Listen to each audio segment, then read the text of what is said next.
Hello, hello, friends and subscribers. I'm Round the Wheel, and welcome to Super Mario Land 2 6 Golden Coins. A number of you will surely remember that this was the very first game I ever played on YouTube, way back in 2008, when it was just me and my laptop and my digital camera stacked on top of a pile of books, hunched on my stomach in the dark, just riding on the coattails of my friends Zoopsel and Brysel, trying to make videos like theirs.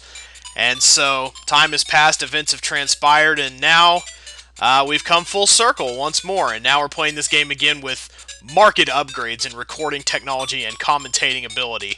We're going to clear out the file I was using over here for testing so that we can just start anew. Not that I'm going to go with file A anyway, I'm a file B kind of fellow. And if we wanted to, if we press the select button, we could even play this game on easy mode, which is kind of even crazy insulting that they would even put an easy mode in this game, because it's simple enough as it is on normal difficulty. We don't need to go running around. This is like for 4-year-olds right here. We don't want to do that. We just want to start with File B and get right in on this introductory level that will, everybody knows how Mario works. I shouldn't have to explain it, so I can spend some time actually talking about this game itself. Super Mario Land 2, released in November 1992, with a very persuasive commercial to help sell it. Oh, hey, hello. Why don't you just sit there for a minute, actually, while I bop you and kill you? That's a little move you can do if you're big.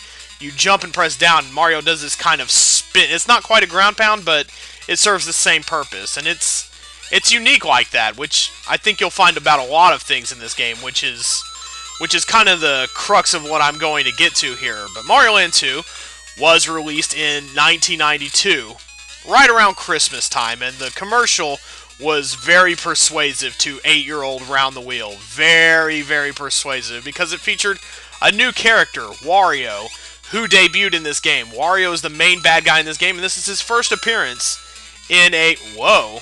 Despawning, hello. This is his first appearance in a Nintendo game, period, at all. This is the debut of Wario. Wario, according to the instruction manual, was some kind of enemy.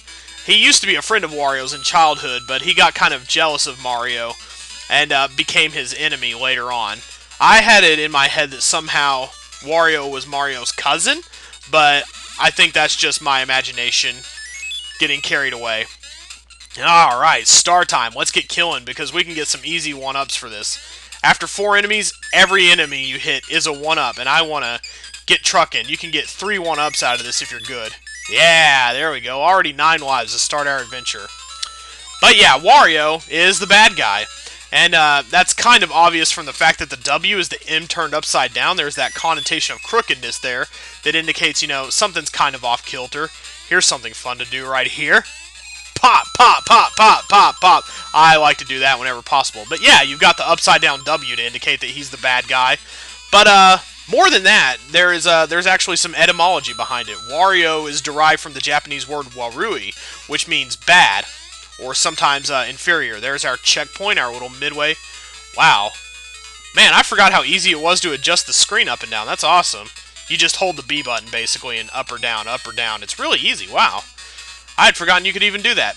But yeah, Super Mario Land, at first glance, seems like any other Mario Land game. No, I didn't already get these coins. But yeah, at first glance, Mario Land 2 seems like any other Mario game, really. There's not much at first glance to differentiate it, and it does kind of get lumped in with other Mario games. But once you start looking at it, it is really, really unique in several different ways that are difficult to appreciate just by glancing at the game. And it's a very unique beast that does things very well. Once again, we've got the bonus levels, sort of a lottery type thing like Mario Land had. And now we're done with the Mushroom House level. Now, if Super Mario Land, the original one, was the Game Boy version of Super Mario Brothers, then this Super Mario Land 2 is probably the Game Boy's analog to Super Mario World. You've got a world map that you can explore and go to any world you want. And that's part of the genius of Super Mario Land 2. This doesn't get mentioned a whole lot now. This is easy to take for granted, but Super Mario Land 2 really allows a level of freedom in exploring that no other Mario game has really matched.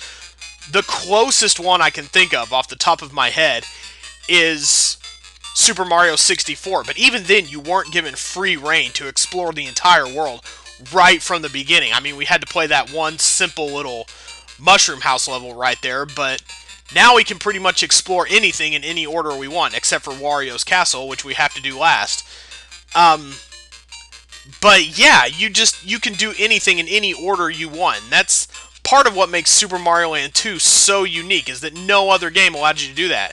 I mean, Super Mario 64 did to an extent, but it kind of parceled out things. You had to get stars and items and eventually unlock more of the castle.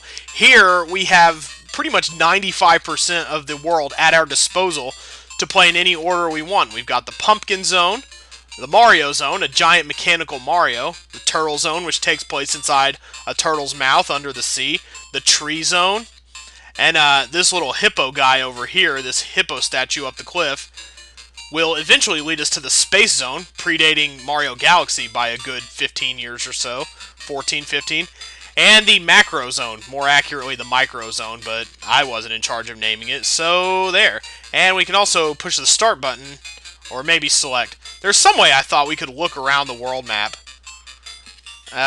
Let's see here. Maybe not. A button, A button, B button, B button. Hold down the B button and we can just explore the whole island there.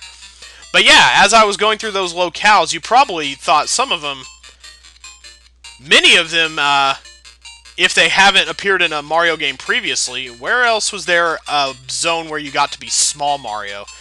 Space didn't pop up till way later. There's hardly been a Halloween-themed Mario game since. Being inside a mechanical Mario, that's just freaking genius.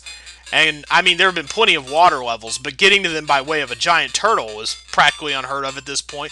There's just lots about Mario Land 2 that is fun to explore and think about.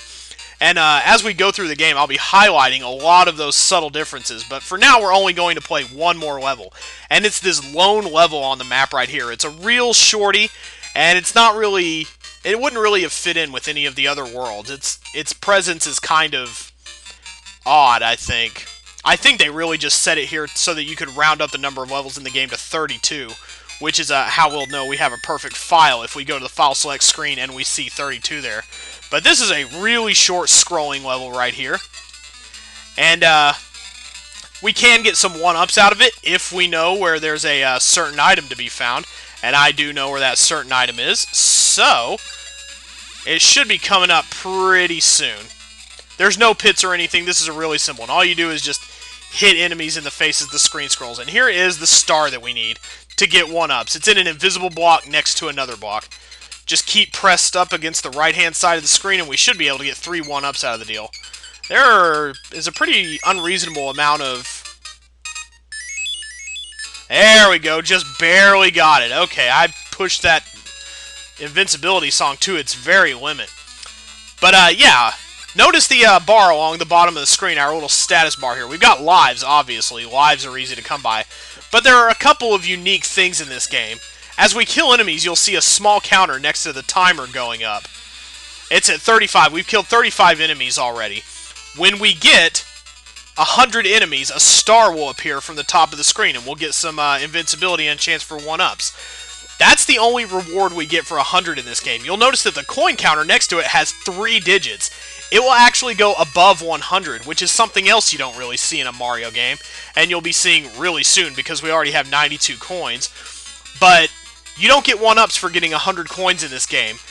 There's a little nondescript cave with a casino in it where we can gamble away these coins in order to get really big amounts for 1-ups, and we'll visit it before we go to Wario's Castle. But there's a lot to explore, and I don't want to get too ahead of myself. So we're just going to exit this level, mark it off on our map, and the game automatically saves every time you beat a level, which is another nice convenience that these games typically don't do.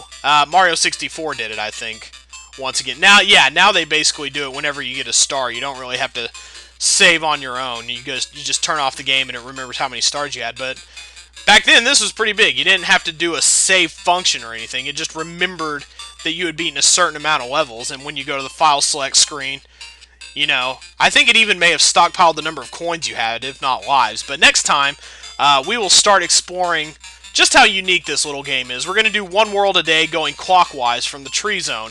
And we're going to start there next time. We'll just go in and pop in. There's a nice little fade into each world.